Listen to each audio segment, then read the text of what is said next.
Hey golfers, Tommy Fleetwood may have just won his first PGA Tour event, but he's been one of the best ball strikers on tour for a really long time. Today, I'm going to show you his practice station that he uses with his irons religiously and has helped not only make him the FedEx Cup champion, but also one of the best ball strikers and most consistent ball strikers in the world. So make sure you stay tuned to learn how this drill can help you with your game.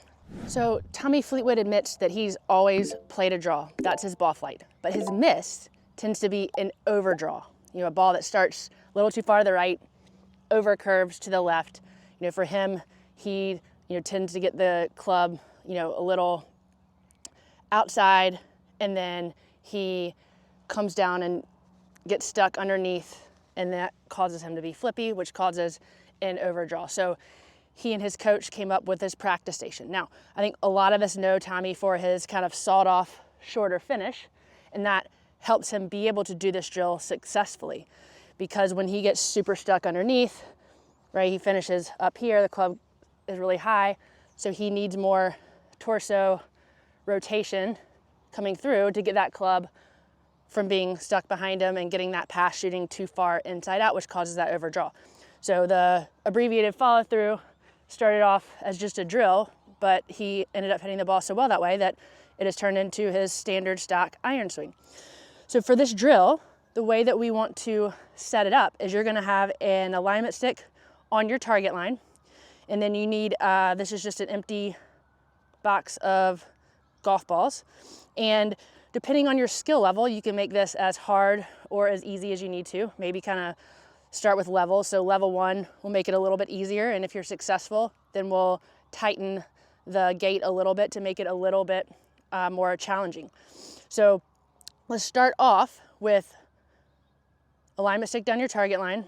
We'll have 1, 2 club head widths away. We'll put the box. And then you needed another alignment stick here at the end of your target line stick. And depending on what club you're hitting, you'll want to set that up with the lie angle of whatever club that you are hitting. So it might be different if it's a longer or shorter iron. So you just want to get that on the same angle as whatever iron that you were hitting for this drill. So when I put the ball there, it's going to be right here in between the target line stick and the box. And you can see this is a little bit forgiving here to start off, which is fine. As we get better at it, we can start to challenge ourselves a little bit more.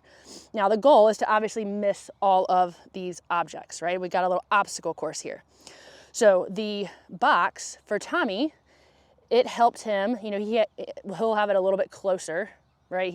Has his challenge points a little bit tougher, but if he takes it outside, he's gonna feel like he's hitting that box. So it's gonna force him to circle the club around him. But also the stick is great for those of us that tend to get the club too far inside. So we wanna keep the club in front of this alignment stick going back. And for Tommy, he tends to get it too far stuck underneath. So he would come in, maybe hit this stick, probably hit this stick, and not get through our little obstacle course. So for Tommy, he's feeling gradual circle so he doesn't hit the box, but staying in front of this alignment stick back here. And then for him, he's making sure that he's rotating that chest through. Now that club gets a little bit more back in front of him instead of so far stuck behind him. And now, as he rotates through, that club path is gonna be a lot more neutral coming through. So for Tommy, not so far inside out, but it's also great for those of us that tend to have more of an over the top swing outside in, because if we do that, we're gonna hit this box right here. So it's a great feedback tool no matter what side of the spectrum you are on, as far as your club path being off in a certain direction. Okay, so what I would start off doing, again, making sure we have this set up correctly. If it's not set up correctly, you're gonna get weird feedback that is not going to help you. So kind of be a stickler about making sure this is set up correctly. So again, we'll start off giving myself some forgiveness here with the distance of the box.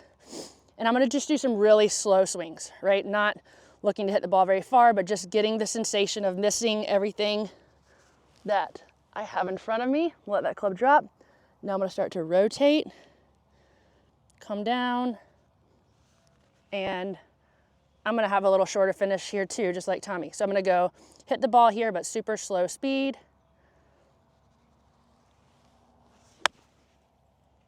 Okay, didn't quite brush the ground, but I missed all the objects in my obstacle course.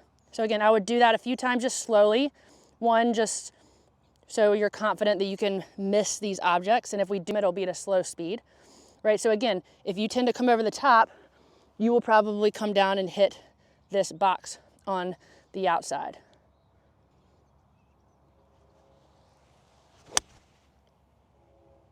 Okay, so that was better there.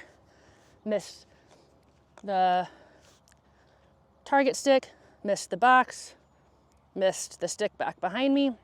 And if you watched Tommy at all this weekend, yes, he hit some draws, and his misses, he definitely had some misses that over curved to the left, but when he's striking it well, he has a very, very tight draw. And I even heard some of the commentators say, like, it's just very, very straight. In order for the ball to go very, very straight with very minimal curve, our path has to be pretty neutral, right? It doesn't have to be exactly straight down the target line, which is, because that's very hard to do since we're swinging on an arc, but he's not gonna have an excessive path swinging way out to the right. He's not gonna have excessive path swinging way to the left. If our path is excessively in one direction, our golf ball is gonna curve quite a bit. So he's really has a pretty neutralized path, not a lot of curve when he's hitting it really well. That was really solid there. You know, again, that was probably 50, 60% speed.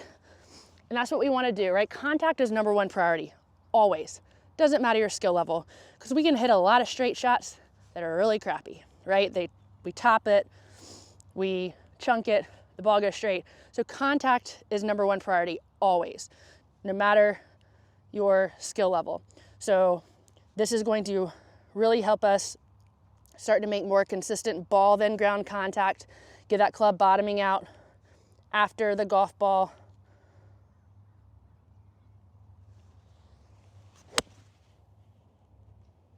Okay, all right, so I would say do these in sets of 5. So again, start off a little bit easier, kind of level 1, where we're giving ourselves a little bit more space between the target line stick and the box, a little bit more space heel to toe with our golf club. Then if you hit 5 in a row where you don't hit our objects, then let's tighten it up a little bit. Okay, so I'm gonna bring this box in a little bit closer. And if you watch Tommy do this, it's pretty crazy. He has very, very little wiggle room from heel to toe. So I moved it in a little bit, made my challenge point a little bit harder.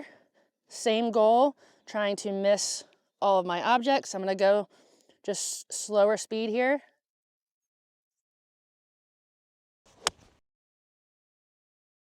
Okay, missed my object.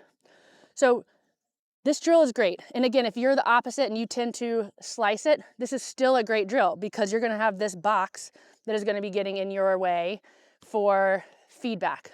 So if you're coming over the top, you're not gonna struggle with hitting this stick underneath. You're gonna struggle coming down and hitting this box because your path is swinging excessively left.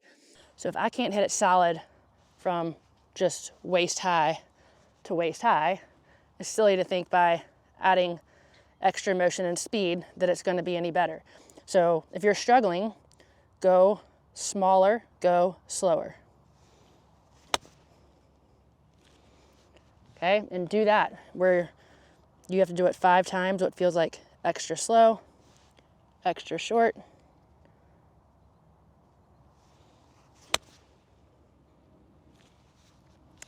And then build up from there.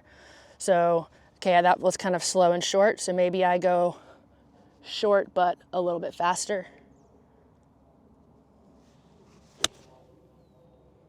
Awesome, hit the sweet spot, and then build up from there. Okay, don't keep taking full swing shots and hitting the objects over and over again, because 1, you're just gonna get frustrated, and 2, we're not making any sort of good changes. So go as short as you need to initially, build up your length and speed from there.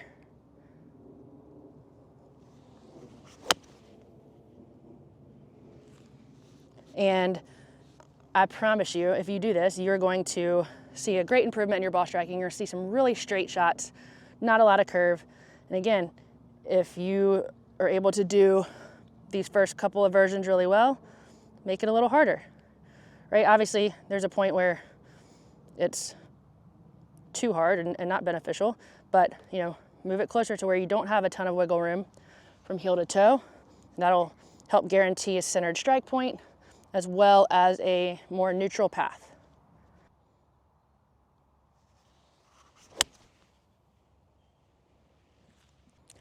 Okay, y'all, give this Tommy Fleetwood practice station a try, and I guarantee you it will help you hit more solid and straighter iron shots.